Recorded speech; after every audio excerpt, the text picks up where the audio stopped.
Yes, vi har en opgave om optimering, som vi vil vise nu.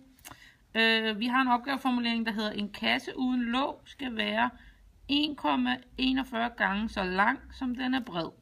Og så får vi også at vide, at rumfanget er 2,0 kubikmeter. Og nu skal vi jo så skrive ned, hvad ved vi? Og vi får at vide, at kassen uden låg, den skal være 1,41 gange så lang, som den er bred. Så vi kunne kalde bredden for x her, og længden, den kunne vi kalde 1,41 gange x. Så er den 1,41 gange så lang som bredden.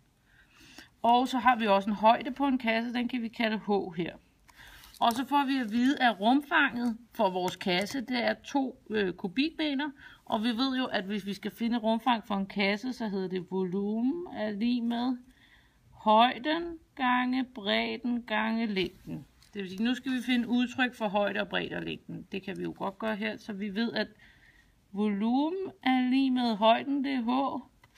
Bredden, det var vores x, og længden, det er vores 1,41 gange x. Det skal være lig med 2,0 kubikmeter.